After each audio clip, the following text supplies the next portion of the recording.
नमस्कार, मैं हूं अंकुर और आप देख रहे हैं सत्य हिंदी का न्यूज बुलेटिन। एक नजर अब तक की सुर्खियों पर। महाराष्ट्र में सोलापुर के मरकटवाड़ी में भले ही प्रशासन के दबाव में बैलेट पेपर से वोटिंग ना हो पाई हो, लेकिन लगता है इसने देश भर को ईवीएम को चुनौती देने का एक रास्ता दिखा दिया है। मरकटवाड़ी के बाद महाराष्ट्र के ही अकोला जिले में अब 2 गांवों ने कुछ इसी तरह से ईवीएम को चुनौती देने की घोषणा की है। 6 दिसंबर को मॉक पोल करना तय किया गया है। वरिष्ठ समाज सेवी तथा देशोन्नति समाचार पत्र समूह के चेयरमैन प्रकाश पोहरे ने कहा है कि राज्य में हुए विधानसभा चुनाव में कथित गड़बड़ियों को लेकर ग्रामीणों में अविश्वास बना हुआ है और इस वजह से ग्रामीणों ने कागज पर वोटिंग करने का फैसला किया है। हालांकि ये वोटिंग थोड़ी अलग होगी। ईवीएम के जगह पर मतदान पेटी होगी, लेकिन उम्मीदवारों के नाम वाले बैलेट पेपर के रूप में वोट नहीं डाले जाएंगे, वोट पर्ची से डाले जाएंगे। इसकी पहल करने वाले समाज सेवी प्रकाश पोहरे ने कहा कि अकोला जिले के बालापुर क्षेत्र के तुलजापुर गांव में सुबह 12 से 2 बजे तक मॉक पोल आयोजित किया जाएगा। इसी तरह पातुर तहसील के बेलतला गांव में दोपहर 2 से 4 बजे के बीच मॉक पोल करने का फैसला किया गया है। पोहरे ने कहा कि इसके लिए गांव में मतदान पेटी के रूप में 2 बक्से रखे जाएंगे, जिनमें से एक पर मायावती लिखा होगा और मोदी फडणवीस की तस्वीर लगी होगी। दूसरी पेटी पर एमवीए लिखा होगा और राहुल शरद उद्धव की तस्वीर लगी होगी। इसके लिए ना तो बैलेट पेपर इस्तेमाल किया जाएगा और ना ही उम्मीदवारों के नाम होंगे। उसी दिन वोटिंग के बाद इसकी गिनती की जाएगी। 6 दिसंबर को तय वोटिंग से पहले 5 दिसंबर को ईवीएम के खिलाफ विदर्भ में दोपहर 1 से 3 बजे काली पट्टी लगाकर आंदोलन करने की घोषणा भी की गई है। कहा गया है कि लोग गांधी और अंबेडकर की प्रतिमाओं के सामने जाकर प्रदर्शन करेंगे। बता दें कि 5 दिसंबर को ही महायुति सरकार का शपथ ग्रहण समारोह होना तय है। विधानसभा चुनाव के नतीजों के बाद ये चर्चा शुरू हो गई थी कि उद्धव ठाकरे इंडिया गठबंधन का साथ छोड़ सकते हैं। अब खबर आ रही है कि मुंबई में बीते मंगलवार को शिवसेना यूबीटी के पार्टी प्रमुख उद्धव ठाकरे ने एक महत्वपूर्ण बैठक में भाग लिया। उन्होंने इस बैठक में संकेत दिया कि उनकी पार्टी आने वाले समय में स्वतंत्र रूप से चुनाव लड़ सकती है।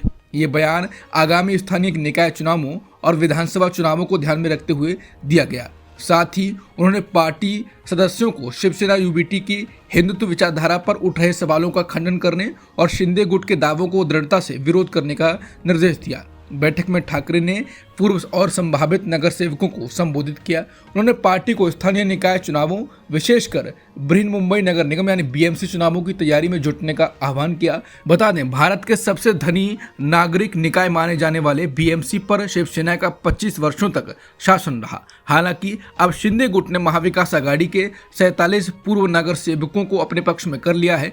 3 वर्ष के विलंब के बाद बीएमसी चुनाव अगले वर्ष फरवरी-मार्च 2025 में प्रस्तावित हैं, जिसकी तैयारियां यूबीटी ने पहले ही आरंभ कर दी हैं। महाराष्ट्र के पूर्व मुख्यमंत्री और शिवसेना नेता एकनाथ शिंदे राज्य के उप मुख्यमंत्री बनने के लिए सहमत हो गए हैं। उनकी पार्टी के सभी नेताओं और विधायकों ने उनसे एक बैठक में फडणवीस की अध्यक्षता वाले मंत्रिमंडल का हिस्सा बनने का आग्रह किया था। बता दें, आज दिन में एकनाथ शिंदे ने कहा था कि वो कल शपथ लेंगे या नहीं, ये शाम को बताएंगे। एकनाथ शिंदे जब मीडिया से कह रहे थे कि वो शाम को बताएंगे कि वो शामिल होंगे या नहीं, इस पर अजित पवार ने कहा कि मैं तो कल शपथ लेने वाला हूं, लेकिन शिंदे का फैसला क्या होगा ये जानने के लिए आपको इंतजार करना होगा। मैं तो शपथ लेने वाला हूं। इस पर लोग हंसने लगे। फिर एकनाथ शिंदे ने भी अजित पवार पर तंज कसा और हल्के अंदाज में जवाब देते हुए कहा कि दादा को शपथ लेने का अनुभव ज्यादा है, सुबह और शाम दोनों का अनुभव है। इसके बाद वहां मौजूद सभी लोग हंसने लगे। बीजेपी की ओर से अगले मुख्यमंत्री के तौर पर देवेंद्र फडणवीस के नाम पर मोहर लग गई है, लेकिन एकनाथ शिंदे ने इससे पहले बैठक में अमित शाह से उन्हें बस 6 महीने का सीएम बनाने की मांग की थी। टाइम्स ऑफ इंडिया की रिपोर्ट के मुताबिक एकनाथ शिंदे ने पिछले हफ्ते दिल्ली में केंद्रीय गृह मंत्री अमित शाह के साथ बैठक में भाजपा नेताओं से पूछा कि क्या उन्हें ये पद देना संभव नहीं है। एक अनुभवी नेता ने खुलासा किया कि उन्होंने कहा कि अगर पूरे कार्यकाल के लिए नहीं तो सिर्फ 6 महीने के लिए मुख्यमंत्री उन्हें बना दीजिए। लेकिन बीजेपी नेतृत्व ने इस प्रस्ताव को सिरे से खारिज कर दिया और कहा कि इससे एक बुरी मिसाल कायम होगी। उन्होंने बीजेपी पदाधिकारियों का हवाला देते हुए कहा कि 6 महीने के लिए सीएम नियुक्त करने की कोई व्यवस्था नहीं है। ये एक बुरा फैसला होगा और प्रशासन पर बुरा प्रभाव पड़ेगा। ये बैठक 28 नवंबर को शिंदे के उस बयान के एक दिन बाद हुई थी, जिसमें उन्होंने कहा था कि वो सरकार के गठन में बाधा नहीं बनेंगे और भाजपा नेतृत्व द्वारा लिए गए फैसले भी को मान्य करेंगे। इसमें बीजेपी पदाधिकारी देवेंद्र फडणवीस, एनसीपी अध्यक्ष अजित पवार जैसे नेता शामिल थे। अमित शाह के साथ बैठक में एकनाथ शिंदे ने बीजेपी नेताओं को लोकसभा चुनाव के बाद और विधानसभा चुनाव से पहले किए गए वादे की याद दिलाई कि अगर गठबंधन को स्पष्ट बहुमत मिलता है तो उन्हें मुख्यमंत्री पद पर बरकरार रखा जाएगा। इस अनुरोध को इस आधार पर सिरे से खारिज कर दिया गया कि जब भाजपा ने 288 सदस्यीय सदन में लगभग स्पष्ट बहुमत हासिल कर लिया है तो उन्हें पद देना गलत होगा। नेता ने बताया कि बीजेपी नेतृत्व ने शिंदे से कहा कि अगर आपने स्पष्ट बहुमत हासिल कर लिया हो तो क्या आप सीएम पद का दावा छोड़ देंगे? फिर शिंदे चुप हो गए। विधानसभा चुनाव नतीजों के बाद से ही शिंदे ने कथित तौर पर अपने लिए पुरजोर बकाला शुरू कर दी थी, लेकिन फडणवीस ने स्पष्ट कर दिया था कि उन्हें दोबारा मुख्यमंत्री बनाए जाने की कोई गुंजाइश नहीं है। एकनाथ शिंदे तो अब सीएम नहीं होंगे, बीजेपी ने साफ मना कर दिया है। अब इसको लेकर वो विपक्ष के निशाने पर हैं। इसमें ठाकरे की शिवसेना के पूर्व सांसद विनायक राउत ने भी बीजेपी और सहयोगी पार्टी की आलोचना की। पूर्व सांसद विनायक राउत ने रत्नागिरी में मीडिया से बातचीत की। इस मौके पर विनायक राउत ने कहा कि यह दुर्भाग्यपूर्ण है कि वोटों की गिनती के 10-12 दिन बाद महाराष्ट्र को मुख्यमंत्री मिल रहा है। भाजपा और गद्दार समूह को ये बताने की जरूरत है कि बहुमत मिलने के 13 दिन बाद महाराष्ट्र को मुख्यमंत्री क्यों मिल रहा है। एकनाथ शिंदे का फैसला अब छड़ी के लायक भी नहीं है। विनायक राउत ने कहा कि बीजेपी ने ये कहने की ताकत है कि अगर जरूरी है तो आइए और नहीं तो चल दीजिए। उन्होंने कहा कि कल के शपथ ग्रहण समारोह में भी एकनाथ शिंदे की राय को कोई महत्व नहीं दिया जा रहा है। अगर आपको जरूरत है तो हमारे मंत्रिमंडल में आइए, अन्यथा हमारे साथ अजित पवार हैं। विनायक राउत ने आगे कहा कि एकनाथ शिंदे की जरूरत अब खत्म हो गई है। लोकसभा में नेता प्रतिपक्ष राहुल गांधी को बुधवार सुबह उत्तर प्रदेश के संभल जाने के दौरान दिल्ली मेरठ एक्सप्रेसवे के गाजीपुर सीमा पर रोक लिया गया। उनके साथ वायनाड से सांसद प्रियंका गांधी समेत अन्य कांग्रेसी नेता भी थे। ये सभी नेता बीते दिनों हिंसा से प्रभावित रहे संभल जा रहे थे। राहुल गांधी को रोके जाने पर कांग्रेस ने एक वीडियो ट्वीट किया। कांग्रेस ने कहा कि नेता विपक्ष राहुल गांधी और कांग्रेस महासचिव व सांसद प्रियंका गांधी जी संभल में पीड़ित परिवारों से मिलना चाहते हैं। यूपी सरकार पुलिस और प्रशासन लगाकर उन्हें रोक रही है। आखिर यूपी सरकार को किस बात का डर है? कौन सी ऐसी बात है जो छिपाई जा रही है? 2 घंटे तक पुलिस ने रोके रखा, आगे नहीं जाने दिया। राहुल ने फिर प्रशासन से अपील की कि मैं आपकी गाड़ी में संभल जाऊंगा, ले चलिए मुझे, अकेले जाऊंगा, लेकिन पुलिस ने अकेले भी नहीं जाने दिया। बता दें, मंगलवार को ही संभल के जिलाधिकारी ने पड़ोस के 4 जिले गाजियाबाद, गौतम बुद्ध, बुलंदशहर और अमरोह के प्रशासन से राहुल गांधी को रोकने की चिट्ठी लिखी थी।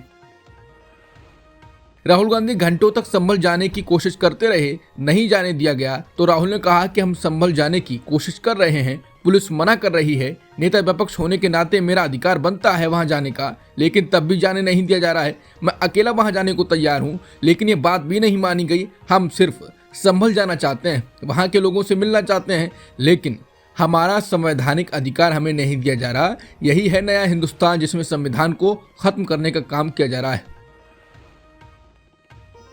राहुल गांधी को संभल जाने से रोकने पर अखिलेश यादव बोले हैं। अखिलेश ने कहा कि प्रशासन ने भाजपा के इशारे पर इस घटना को अंजाम दिया।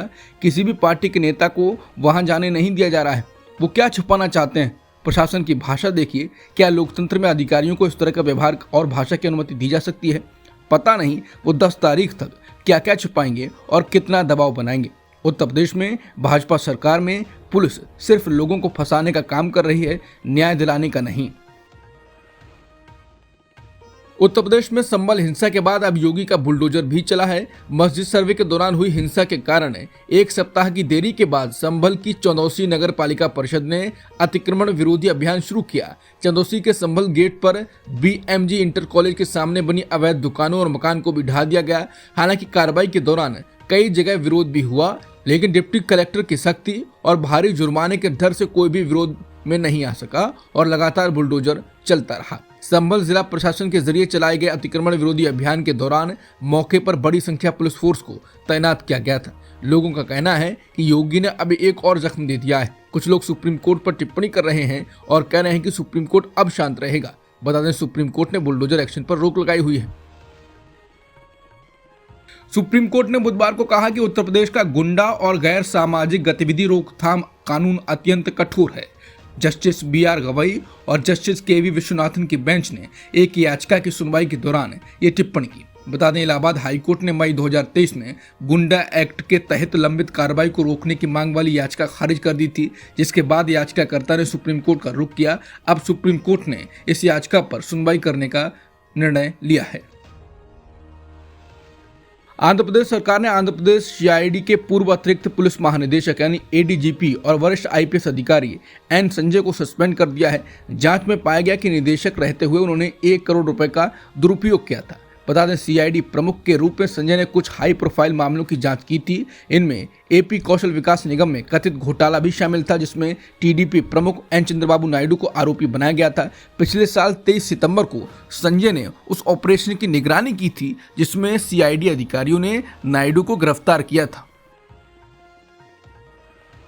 दिल्ली के पूर्व मुख्यमंत्री अरविंद केजरीवाल ने विधानसभा में कहा है कि जब वो सीएम थे तो उन पर दिल्ली की बिजली कंपनियों को अडानी समूह को सौंपने का दबाव डाला गया था। उन्होंने कहा कि 2021 में ₹2.83 यूनिट बिजली अडानी देता था। साल 2022 में अब बढ़ाकर ₹8.83 कर दिया। 4 गुना बिजली के रेट 1 साल में कर दिए। ऐसा इसलिए क्योंकि बीजेपी की सरकार और उनके साथ बीजेपी मिली हुई है।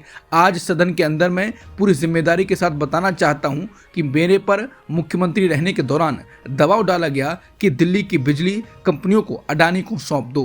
केजरीवाल ने कहा कि मैंने दिल्ली की बिजली कंपनियों को अडानी को सौंप दिया होता तो आप बिजली की खपत करने लायक नहीं बचते।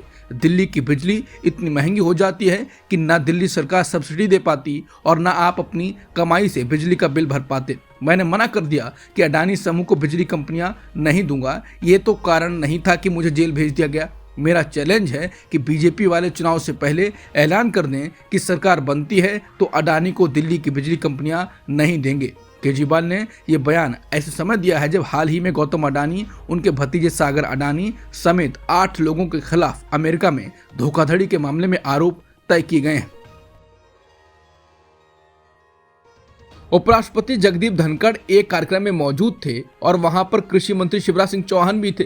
धनखड़ ने कार्यक्रम के दौरान शिवराज सिंह चौहान से कह दिया कि किसानों से वादा किया तो कितना निभाया गया, इसके बारे में भी जानकारी देनी चाहिए। उपराष्ट्रपति का वीडियो वायरल हो रहा है जिसमें वो कह रहे हैं कि कृषि मंत्री जी, एक एक पल भारी है। मेरा आपसे आग्रह है कि कृपया करके मुझे बताएं, क्या किसान से वादा किया गया था? किया गया वादा क्यों नहीं निभाया गया? वादा निभाने के लिए हम क्या कर रहे हैं? धनखड़ ने कृषि मंत्री शिवराज पर सवाल उठाए और पूछा कि मुझे समझ में नहीं आ रहा है कि किसान से वार्ता क्यों नहीं हो रही है।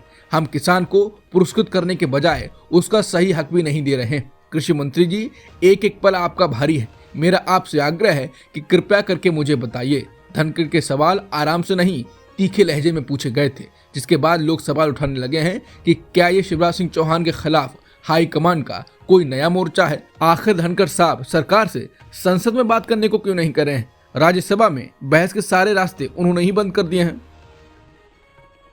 असम सरकार ने बीफ पर बैन लगा दिया है। असम के मुख्यमंत्री हिमंता बिस्वा शर्मा ने खुद इसका ऐलान किया। उन्होंने बताया कि हमने फैसला किया है कि किसी भी रेस्तरां या होटल में गोमांस नहीं परोसा जाएगा और साथ ही इसे किसी सार्वजनिक समारोह या सार्वजनिक स्थल पर भी नहीं परोसा जाएगा। दरअसल असम सरकार की कैबिनेट की आज दिल्ली में बैठक हुई। इस दौरान अन्य मंत्री वीडियो कॉन्फ्रेंसिंग के जरिए जुड़े। इस दौरान राज्य में बीफ बैन का फैसला किया है। बुधवार सुबह अमृतसर स्थित स्वर्ण मंदिर में गोली चली है। फायरिंग उस जगह पर हुई जहां अकाली दल के नेता और सूबे के पूर्व डिप्टी सीएम सुखबीर सिंह बादल अकाल तख्त की सुनाई गई सजा भुगत रहे हैं। वीडियो में एक बुजुर्ग को सुखबीर सिंह बादल की ओर बढ़ते हुए देखा जा सकता है। ये व्यक्ति पिस्तौल निकालकर गोली चलाता है, लेकिन उसे बादल के साथ मौजूद लोग पकड़ लेते हैं। समाचार एजेंसियों के मुताबिक हमला करने वालों के पास से पिस्तौल बरामद कर ली गई है। घटना के तुरंत बाद सुरक्षा कर्मियों ने सुखबीर सिंह बादल को घेर लिया था। पुलिस के मुताबिक गोली चलाने वाला नारायण सिंह है। नारायण सिंह खालिस्तान आंदोलन के दौरान सक्रिय रहा है और कथित तौर पर खालिस्तान लिबरेशन फोर्स और अकाल फेडरेशन से जुड़ा रहा। वाराणसी के आईआईटी बीएचयू में छात्रा से गैंगरेप मामले के तीसरे आरोपी को भी हाईकोर्ट से जमानत मिल गई। दुष्कर्म के अलावा गैंगस्टर एक्ट में दाखिल चार्जशीट में सक्षम पटेल को पुलिस ने शातिर अपराधी माना था, लेकिन इलाहाबाद हाईकोर्ट में पुलिस उसकी जमानत नहीं रोक पाई। 2 आरोपी कुणाल पांडे और अभिषेक चौहान पहले ही जेल से बाहर आ चुके हैं। वहीं पीड़िता छात्रा छुट्टी लेकर घर चली गई है। वहीं तीनों आरोपियों के बाहर आने पर लोग कह रहे हैं कि गैंगरेप के तीनों आरोपियों को जमानत मिल गई है। वो बाहर घूमने के लिए आज़ाद हैं, लेकिन उमर खालिद, खालिद सैफी, मीरान हैदर जैसे लोग बिना किसी मुकदमे या साबित मामले के वर्षों से जेल में बंद हैं। वो हिरासत में हिंसा और अन्याय के शिकार हैं। दक्षिण कोरिया में इस समय राजनीतिक अस्थिरता बनी हुई है। राष्ट्रपति के द्वारा मार्शल लॉ लगाने के उनके ऐलान और फिर फैसले से यूटर्न के बाद से उन्हें लोगों के गुस्से का भी सामना करना पड़ रहा है। ऐसे में उनकी धुर विरोधी डेमोक्रेटिक पार्टी ही नहीं, सत्तारूढ़ पार्टी के कई सदस्यों ने बगावती सुर अख्तियार किए हैं। कई इस्तीफे हो चुके हैं। खुद राष्ट्रपति पर भी महाभियोग की तलवार लटक रही है। बुधवार को विपक्षी दलों ने उनके खिलाफ महाभियोग चलाने का प्रस्ताव पेश किया। मुख्य विपक्षी डेमोक्रेटिक पार्टी के साथ रीबिल्डिंग कोरिया पार्टी और रिफॉर्म पार्टी सहित 5 अन्य छोटी विपक्षी पार्टियों ने नेशनल असेंबली में बिल ऑफिस में प्रस्ताव पेश किया। दक्षिण कोरिया की न्यूज एजेंसी योनहाप के मुताबिक राष्ट्रपति यून सुक योल के चीफ ऑफ स्टाफ सहित कैबिनेट के कई शीर्ष सहयोगियों ने इस्तीफा भी दे दिया है। कहा जा रहा है कि कैबिनेट के 12 मंत्री इस्तीफा सौंप चुके हैं। कई अन्य शीर्ष नेताओं ने भी इस्तीफे की पेशकश की है। ईरान के संसद में हिजाब से जुड़ा एक कड़ा कानून पास कर दिया गया है। इस कानून के तहत सही तरीके से हिजाब न पहनने या हिजाब का विरोध करने वाली महिलाओं को कठोर सजा दी जाएगी। ईरान के राष्ट्रपति मसूद पेजेश्कियान की ओर से कई बार इस तरह के प्रतिबंधों की आलोचना करने के बावजूद लॉ मेकर्स ने यह कानून पारित कर दिया है। कानून के तहत संस्थानों को पुलिस को सीसीटीवी फुटेज उपलब्ध कराने होंगे, जिससे नियम तोड़ने वाली महिलाओं की पहचान कर कार्रवाई की जा सके। अगर संस्थान ऐसा करने से मना करते हैं तो उन पर भारी जुर्माना लगेगा, उन्हें निलंबित कर दिया जाएगा। इसके अतिरिक्त यह कानून ऐसी वस्तुओं जैसे कपड़े, मूर्तियां और खिलौने के डिजाइन या प्रचार को अपराध मानेगा जो नग्नता या पर्दा न करने को बढ़ावा देते हैं। अब तक की सुर्खियों में इतना ही। बाकी खबरों के लिए बने रहिए सत्यहिंदी.com के साथ।